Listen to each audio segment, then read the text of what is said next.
رسول الله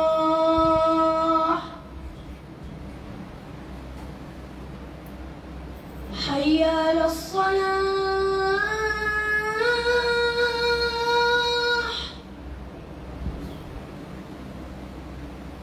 حي على الصلاة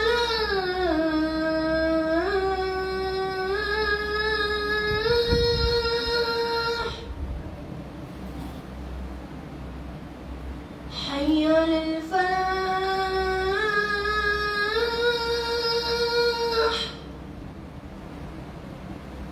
حي على الفلاح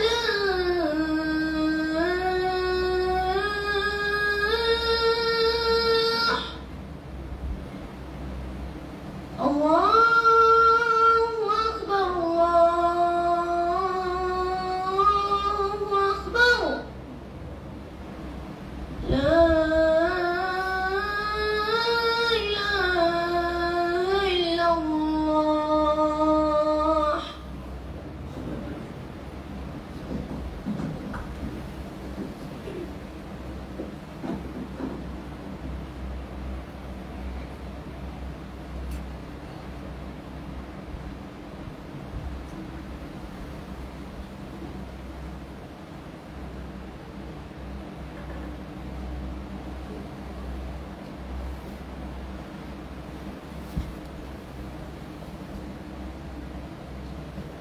السلام عليكم ورحمة الله وبركاته. إن الحمد لله نحمده ونستعينه ونستغفره ونعوذ بالله من شرور أنفسنا ومن سيئات أعمالنا. من يهده الله فلا مضل له ومن يضلل فلا هادي له. وأشهد أن لا إله إلا الله وحده لا شريك له وأشهد أن محمدًا عبده ورسوله. يا أيها الذين آمنوا اتقوا الله حق تقاته ولا تموتن إلا وأنتم مسلمون. يا أيها الناس اتقوا ربكم الذي خلقكم من نفس واحدة وخلق منها زوجها وبث منهما رجالا كثيرا ونساء. واتقوا الله الذي تساءلون به والأرحام إن الله كان عليكم رقيبا.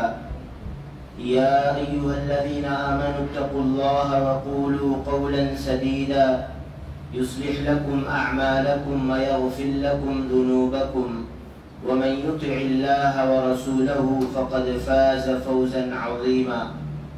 أما بعد فإن خير الحديث كتاب الله وخير الهدي هدي محمد صلى الله عليه وسلم وشر الأمور محدثاتها وكل محدثة بدعة وكل بدعة ضلالة وكل ضلالة في النار.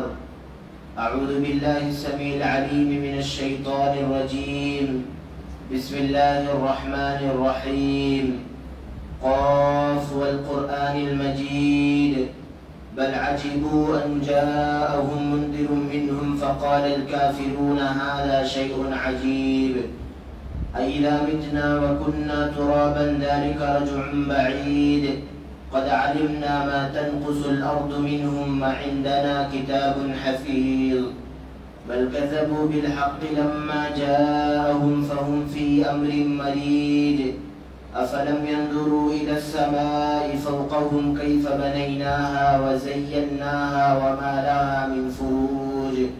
والأرض مددناها وألقينا فيها رواسي وأنبتنا فيها من كل زوج بهيج تبصرة وذكرى لكل عبد منيب. ونزلنا من السماء ماء مباركا فأنبتنا به جنات وحب الحصيد والنخل باسقات لها طلع نضيد رزقا للعباد وأحيينا به بلدة ميتا كذلك الخروج. كذبت قبلهم قوم نوح وأصحاب الرس وثمود وعاد وفرعون وإخوان لوط وأصحاب الأيكة وقوم تبع كل كذب الرسل فحق وعيد. أفعينا بالخلق الأول بل هم في لبس من خلق جديد. وقال الله تبارك وتعالى في موضع آخر ولله على الناس حج البيت من استطاع إليه سبيلا ومن كفر فإن الله غني عن العالمين. وقال النبي صلى الله عليه وسلم الحج المبرور ليس له جزاء إلا الجنة. رب اشرح لي صدري ويسر لي أمري واحلل عقدة من لساني يفقه قولي. رب زدني علما. سبحانك لا علم لنا إلا ما علمتنا إنك أنت العليم الحكيم. اللهم أرنا الحق حقا وارزقنا اتباعه وأرنا الباطل باطلا وارزقنا اجتنابه آمین یا رب العالمین.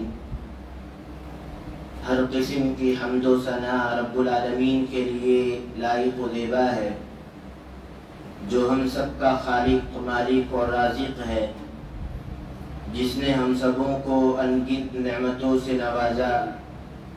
بعدہ درود و سلام نازل ہوں اللہ کے تمام برگزیدہ انبیاء کرام اور رسولوں کی جماعت پر، بالخصوص ہم سب کے آخری نبی، آخری رسول، رسولوں کے سردار، انبیاء کے سردار، شافع روز محشر، رحمت للعالمین، جناب محمد رسول اللہ صلی اللہ علیہ وسلم کی ذات گرامی پر. محترم حاضرین اور خواتین اسلام، کسی بھی انسان کے لیے اگر وہ مسلمان ہونا چاہتا ہے اس پر واجب ہے کہ وہ ارکان اسلام پر مکمل طور پر ایمان لائے. ارکان اسلام کیا ہیں اس کو جاننے کے لیے صحیح بخاری کی اس روایت کو، جسے حدیث جبرائیل کہتے ہیں، ہم سبوں کو معلوم ہونا چاہیے. جبرائیل امین پیارے نبی صلی اللہ علیہ وسلم کے پاس آتے ہیں اور متعدد سوالات اللہ کے نبی صلی اللہ علیہ وسلم سے کرتے ہیں، جن میں سے پہلا سوال اسلام کے متعلق ہوتا ہے کہ اللہ کے نبی صلی اللہ علیہ وسلم بتلائیں اسلام کیا ہے، ارکان اسلام کتنے ہیں، یا یہ کہ اسلام کسے کہتے ہیں. اللہ کے نبی صلی اللہ علیہ وسلم نے جو جواب دیا اسے ہی ارکان اسلام کہتے ہیں. الاسلام ان تشہد ان لا الہ الا اللہ وان محمد رسول اللہ صلی اللہ علیہ وسلم. اسلام اس بات کی گواہی دینے کا نام ہے کہ اللہ کے علاوہ کوئی معبود برحق نہیں ہے اور پیارے نبی صلی اللہ علیہ وسلم اللہ کے رسول ہیں. اس کے بعد اللہ کے نبی صلی اللہ علیہ وسلم نے ذکر کیا نماز کو ادا کرنا، سال کے روزوں کو رکھنا جو کہ اللہ تعالیٰ رمضان کی شکل میں ہمیں عنایت فرماتا ہے، اور آخر میں پیارے نبی صلی اللہ علیہ وسلم نے حج بیت اللہ کو ذکر کیا. گویا بیت اللہ کی طرف قصد و ارادہ کرنا یہ بھی اللہ کے نبی صلی اللہ علیہ وسلم نے اسلام کے رکن میں گنوایا. گویا حج بیت اللہ کو ایک رکن کی حیثیت حاصل ہے. بلا شبہ اس کی فضیلت کے لیے یہی امر کافی ہے. ہر اس مسلمان پر جو طاقت و قوت رکھتا ہو اللہ رب العالمین کے گھر کی طرف قصد و ارادہ کرنے کا، اللہ رب العالمین نے زندگی میں ایک بار فرض قرار دیا. جہاں بیت اللہ کو رکنیت کی حیثیت حاصل ہے، وہیں پر اللہ رب العالمین نے اسے یہ مرتبہ دے دیا کہ حج کرنے کی بنیاد پر ایک انسان کے سابقہ تمام گناہوں کو مٹا دیا جاتا ہے. صحیح بخاری کی روایت ہے، حضرت ابن شماسہ مہری رضی اللہ عنہ کہتے ہیں کہ ہم عمرو بن عاص رضی اللہ عنہ کے پاس حاضر تھے. وہ موت کے سفر پر روانہ تھے، روتے جاتے تھے اور اپنا رخ دیوار کی طرف کر لیا تھا. ان کا بیٹا آتا ہے اور کہتا ہے ابا جان، کیا اللہ کے نبی صلی اللہ علیہ وسلم نے فلاں شے کی آپ کو بشارت نہیں دی تھی؟ کہ اللہ کے نبی صلی اللہ علیہ وسلم نے فلاں بات کی آپ کو بشارت نہیں دی تھی؟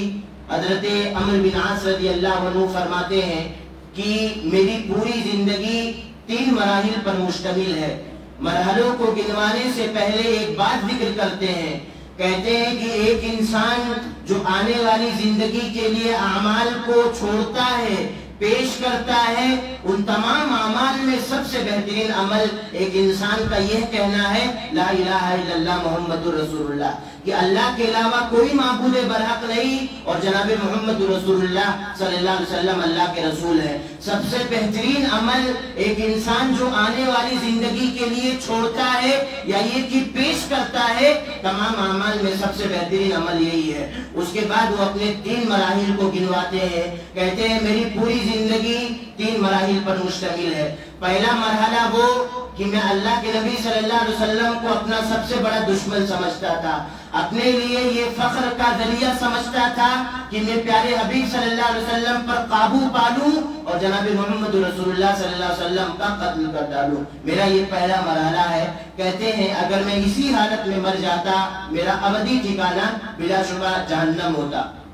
ایک انسان جو نبی کی رسالت کا انکار کر دے اس کا ابدی ٹھکانہ جہنم ہوگا، اس میں کوئی دو رائے نہیں ہے، اور جو نبی صلی اللہ علیہ وسلم کو قتل کر دے اس کا کیا انجام ہوگا اس سے آپ اس کا اندازہ لگا سکتے ہیں۔ اس کے بعد انہوں نے دوسرا مرحلہ ذکر کیا کہ اللہ تعالیٰ نے دوسرے مرحلے کے اندر میرے دلوں میں اسلام کی محبت کو ڈال دی، اسلام کی محبت کو ڈال دی اور میں پیارے نبی صلی اللہ علیہ وسلم سے سب سے زیادہ محبت کرنے والا ہو گیا۔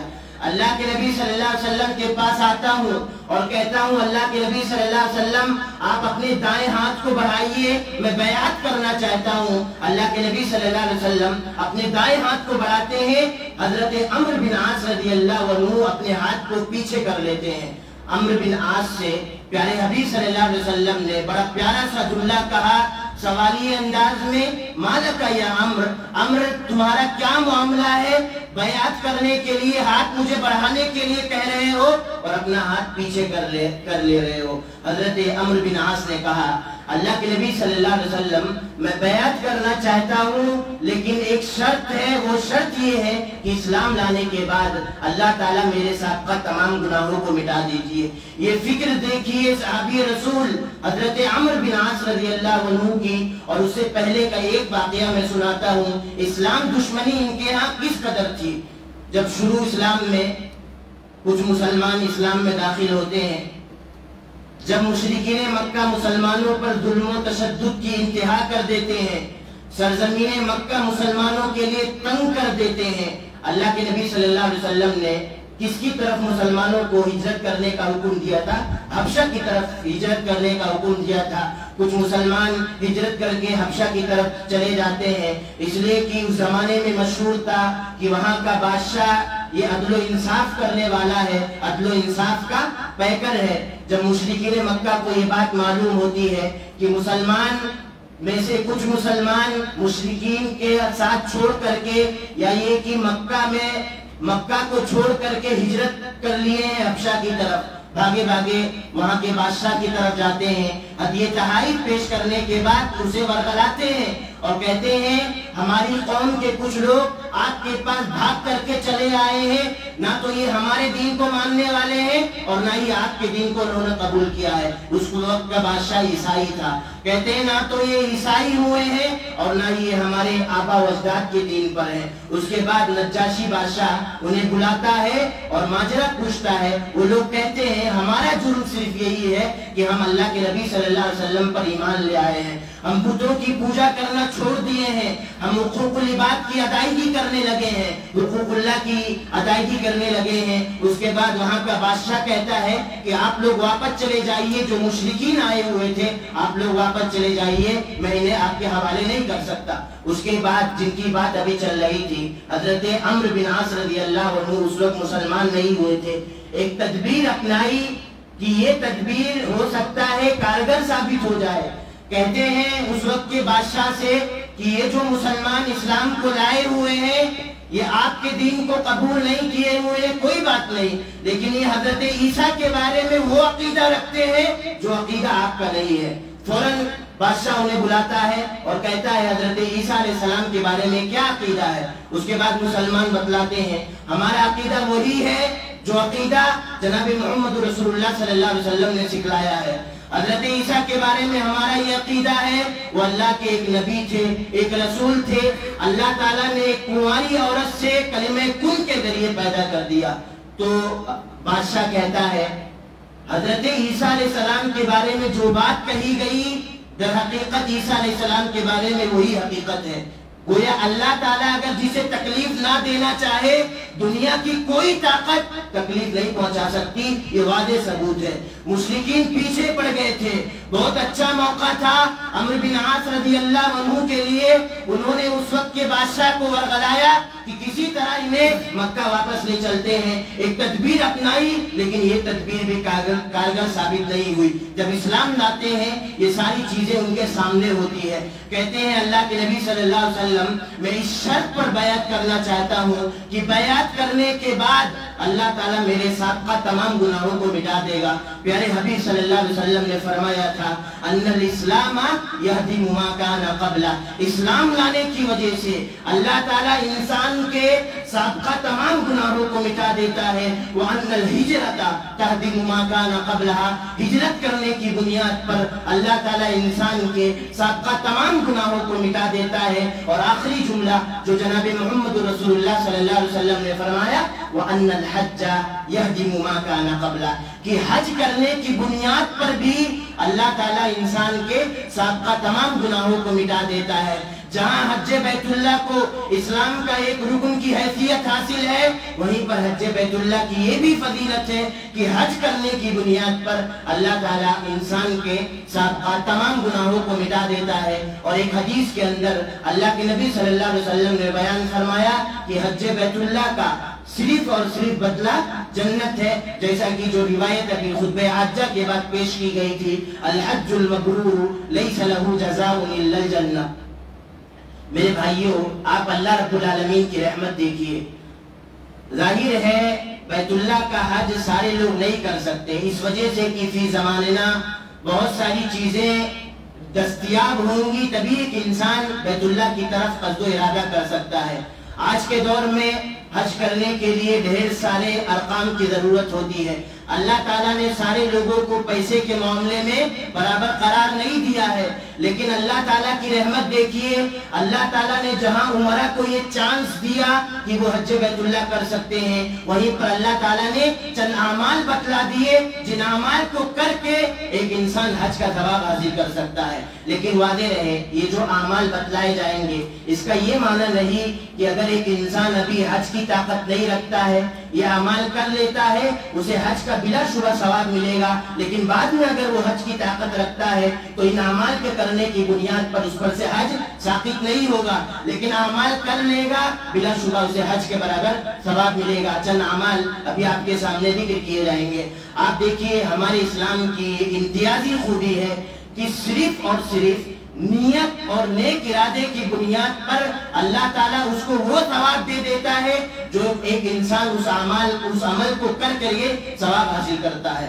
اللہ کے نبی صلی اللہ علیہ وسلم سنن ترمذی کی ایک روایت میں فرماتے ہیں کہ ایک وہ بندہ جسے اللہ تعالیٰ نے علم سے نوازا ہے، جسے اللہ تعالیٰ نے مال سے نوازا ہے، علم اور مال دونوں سے نوازا ہے، وہ مال کو اللہ کے راستے میں خرچ کرتا ہے، حقوق اللہ کی بھی ادائیگی کرتا ہے، حقوق العباد کی بھی ادائیگی کرتا ہے، مال کے جو بھی حقوق ہیں وہ بندہ اس کے پاس مال موجود ہے، مال موجود ہونے کی بنیاد پر وہ سارے ادائیگی کرتا ہے، یہ انسان اللہ کے نبی صلی اللہ علیہ وسلم نے فرمایا۔ لیکن ایک بندہ ایسا ہے جسے اللہ تعالیٰ نے صرف علم کی دولت سے نوازا ہے، مال کی دولت سے نہیں نوازا۔ وہ بندہ اپنے دل کے اندر یہ ارادہ کرتا ہے، یہ عزم مصمم کرتا ہے کہ اگر اللہ تعالیٰ نے مال دیا میں بھی اللہ کے راستے میں خرچہ کروں گا، اللہ کے جو دیگر حقوق ہیں جو مال کے ذریعے پورے ہوتے ہیں ان حقوق کی ادائیگی کروں گا، حقوق العباد کی ادائیگی کروں گا۔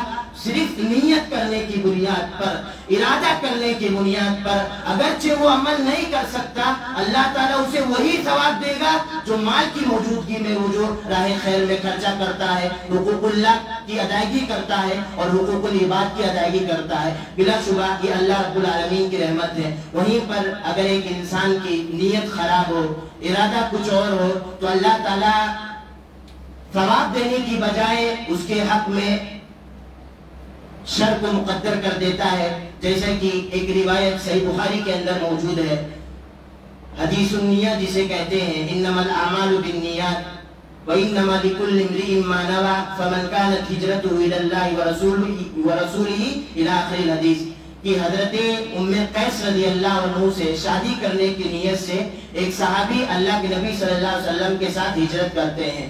ہجرت کرنا بلا شبہ ایک بہترین عمل ہے، وہ بھی اللہ کے نبی صلی اللہ علیہ وسلم کے ساتھ کیا جا رہا ہے۔ ایک صحابی رسول اللہ کے نبی صلی اللہ علیہ وسلم کے ساتھ ہجرت کرتے ہیں، لیکن نیت کیا ہوتی ہے کہ وہاں پر جا کر کے مدینہ میں جا کر کے ام قیس رضی اللہ عنہ سے شادی کر لیں گے۔ نیت خراب تھی، اس وجہ سے اللہ کے نبی صلی اللہ علیہ وسلم کو وحی کے ذریعے مطلع کیا گیا، اور اللہ کے نبی صلی اللہ علیہ وسلم نے فوراً اس صحابی رسول کی تردید کی۔ گویا نیت کرنے کی بنیاد پر، عزم مصمم کرنے کی بنیاد پر اگر ایک انسان یہ ارادہ کرتا ہے، یہ عزم مصمم کرتا ہے کہ ابھی میرے پاس استطاعت نہیں ہے، آگے اللہ رب العالمین جب بھی استطاعت و طاقت و قوت دے گا تو میں حج کو کروں گا، اگرچہ وہ پوری زندگی طاقت نہ بھی رکھ پائے، صرف نیت کرنے کی بنیاد پر اللہ رب العالمین اسے حج کا ثواب دے دے گا۔ تو یہ پہلا عمل ہے جو کہ نیت سے تعلق ہے۔ اسی طرح ایک دوسرا عمل اللہ کے نبی صلی اللہ علیہ وسلم فرماتے ہیں والدین کے ساتھ حسن سلوک کرنا، یہ بھی حج اور عمرے کے برابر ہے۔ ایک صحابی رسول آتے ہیں اور کہتے ہیں اللہ کے نبی صلی اللہ علیہ وسلم میں جہاد کرنا چاہتا ہوں لیکن میرے پاس جہاد کی قوت نہیں ہے۔ اللہ کے نبی صلی اللہ علیہ وسلم پوچھتے ہیں کیا والدین میں سے کوئی باحیات ہیں؟ کیا والدین باحیات ہیں؟ صحابی رسول کہتے ہیں کہ صرف میری والدہ باحیات ہے۔ اللہ کے نبی صلی اللہ علیہ وسلم فرماتے ہیں فاتق اللہ فیہا، والدہ کے سلسلے میں اللہ رب العالمین سے ڈرو، اگر ان کے حقوق کی ادائیگی کر لے جاؤ گے اللہ تعالیٰ تمہیں حج کے برابر ثواب دے گا، عمرہ کرنے کے برابر ثواب دے گا، جہاد کرنے کے برابر ثواب دے گا۔ یہ اللہ رب العالمین کی بلا شبہ وسعت رحمت ہے کہ والدین کے ساتھ حسن سلوک کرنے کی بھی بنیاد پر اللہ رب العالمین ایک انسان کو حج کے برابر ثواب دے دیتا ہے، عمرہ کرنے کے برابر ثواب دے دیتا ہے، اور اسی طرح جہاد کرنے کے برابر بھی ثواب دے دیتا ہے۔ اسی طرح ایک تیسرا عمل اللہ کے نبی صلی اللہ علیہ وسلم فرماتے ہیں کہ نماز فجر کو جماعت کے ساتھ ادا کرنے کے بعد ایک انسان چاش کے وقت تک بیٹھے رہتا ہے، چاش کے وقت کے شروع ہو جانے کے بعد 2 رکعت وہ ادا کرتا ہے۔ اللہ رب العالمین کے پیارے حبیب صلی اللہ علیہ وسلم فرماتے ہیں اس 2 رکعت کے ادا کرنے کی وجہ سے اللہ رب العالمین ایک انسان کو مکمل حج و عمرہ کے برابر ثواب دیتا ہے۔ اللہ کے نبی صلی اللہ علیہ وسلم نے 3 مرتبہ تامہ تامہ تامہ کا استعمال کیا، یہ بتلانا تھا کہ مکمل اور مکمل حج و عمرہ کے برابر رب العالمین ثواب دیتا ہے۔ لیکن 2 شرطیں پیارے حبیب صلی اللہ علیہ وسلم نے اس حدیث کے اندر بیان فرمائی۔ پہلی شرط یہ کہ وہ انسان نماز فجر کو جماعت کے ساتھ پڑھا ہو۔ اسی طرح دوسری شرط اللہ کے نبی صلی اللہ علیہ وسلم نے جو اس حدیث کے اندر بیان فرمائی، نماز فجر کے پڑھنے کے بعد وہ اللہ رب العالمین کے لیے جو بیٹھک کیا ہوا ہے اس میں مسلسل وہ ذکر و اذکار کر رہا ہو، اس کے بعد چاش کا وقت ہو جانے کے بعد وہ 2 رکعت ادا کرتا ہے، اللہ رب العالمین ایسے انسان کو مکمل حج و عمرہ کے برابر ثواب دیتا ہے۔ اس کے بعد تیسرا عمل یہ اللہ کے نبی صلی اللہ علیہ وسلم، چوتھا عمل یہ اللہ کے نبی صلی اللہ علیہ وسلم نے ایک حدیث کے اندر بیان فرمایا کہ اگر ایک انسان چاہتا ہے کہ حج کے برابر ثواب حاصل کر لے، اسے چاہیے کہ اللہ تعالیٰ نے جو 5 وقتہ نمازوں کو فرض کیا ہے جماعت کے ساتھ مسجد میں آ کر کے وہ پڑھے۔ ایسا کرنے کی بنیاد پر اللہ تعالیٰ ایک انسان کو حج کرنے کے برابر ثواب دے دیتا ہے۔ اسی طرح 5واں عمل اللہ کے نبی صلی اللہ علیہ وسلم کے پاس کچھ فقراء آتے ہیں، غریب قسم کے صحابہ آتے ہیں اور یہ شکایت درج کرتے ہیں، جناب محمد رسول اللہ صلی اللہ علیہ وسلم سے شکایت کرتے ہیں اللہ کے نبی صلی اللہ علیہ وسلم، اللہ تعالیٰ نے کچھ لوگوں کو امیر بنا دیا ہے، مال و دولت سے نواز دیا ہے، مال و دولت کی بنیاد پر کچھ اعمال کے اندر وہ ہم سے آگے بڑھ جاتے ہیں۔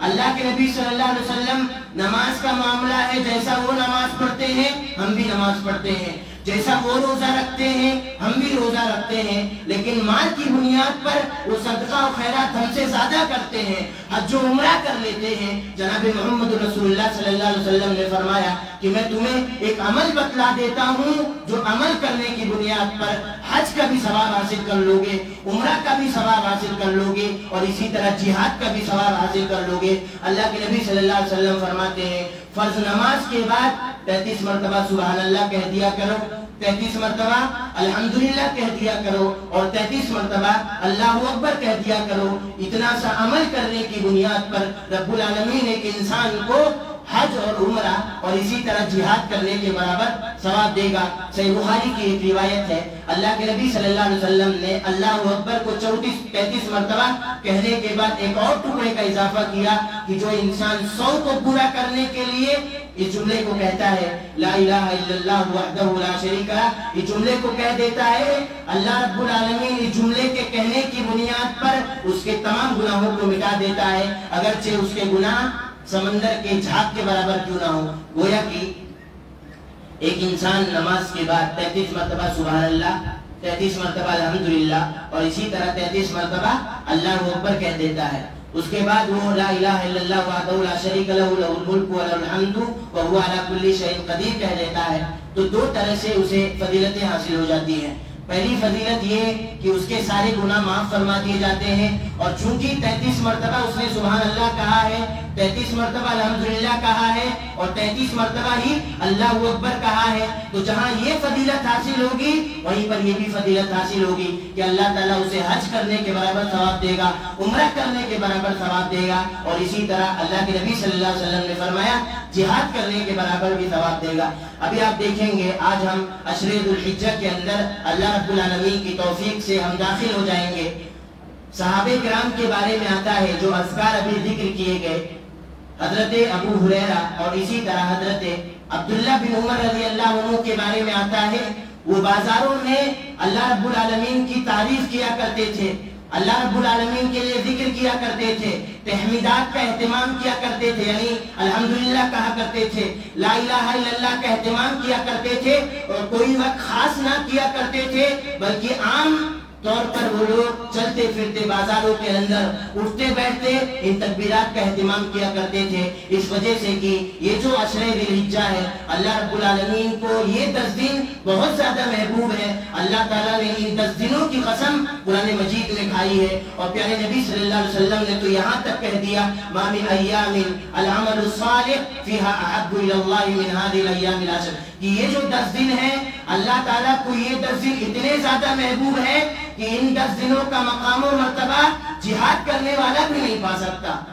اللہ کے نبی صلی اللہ علیہ وسلم نے شہید کو علیحدہ کیا, ایک وہ بندہ جو اللہ کے راستے میں جہاد کرتا ہے اور واپس آ جاتا ہے شہادت کے مرتبے کو نہیں پاتا, وہ انسان بھی ان 10 دنوں کے کا جو مقام و مرتبہ ہے اس کو نہیں پا سکتا. جبکہ جہاد فی سبیل اللہ یہ کوئی معمولی عمل نہیں ہے. اللہ کے نبی صلی اللہ علیہ وسلم نے ایمان لانے کے بعد سب سے افضل عمل جہاد فی سبیل اللہ کو قرار دیا. صحیح بخاری کی روایت ہے, حضرت ابو ہریرہ فرماتے ہیں ایک صحابی رسول سوال لے کر آئے کہ سب سے افضل عمل کون سا ہے؟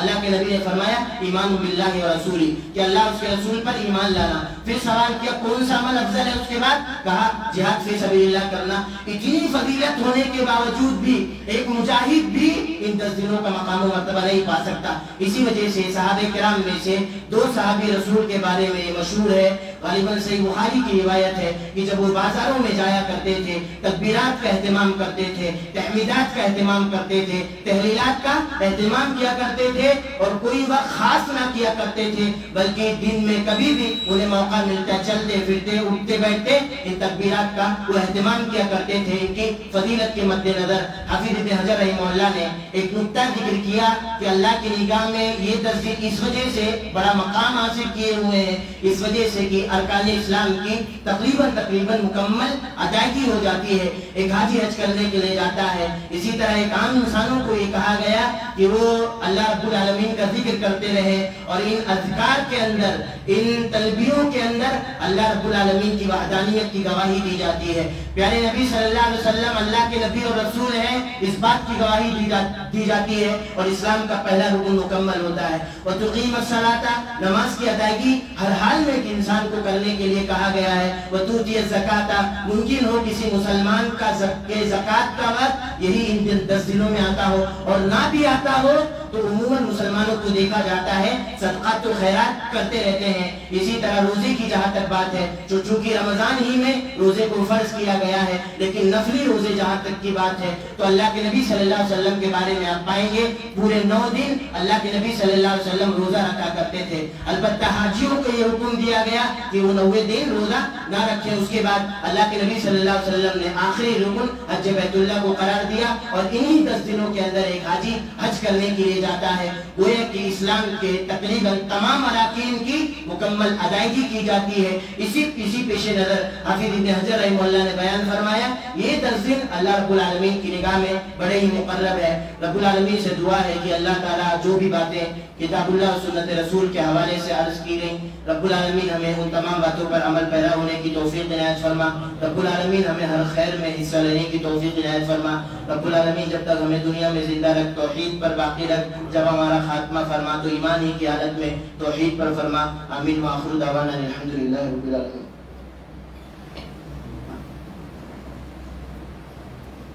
إن الحمد لله نحمده ونستعينه ونستغفره ونعوذ بالله من شرور أنفسنا ومن سيئات أعمالنا. من يهده الله فلا مضل له ومن يضلل فلا هادي له. وأشهد أن لا إله إلا الله وحده لا شريك له وأشهد أن محمدا عبده ورسوله. إن الله وملائكته يصلون على النبي يا أيها الذين آمنوا صلوا عليه وسلموا تسليما. اللهم صل على محمد وعلى آل محمد كما صليت على إبراهيم وعلى آل إبراهيم إنك حميد مجيد. اللهم بارك على محمد وعلى آل محمد كما باركت على إبراهيم وعلى آل إبراهيم إنك حميد مجيد. إن الله يأمر بالعدل والإحسان وإيتاء ذي القربى وينهى عن الفحشاء والمنكر ولذكر الله تعالى وأولى وأجل وأتم وأكبر. قوموا إلى صلاتكم.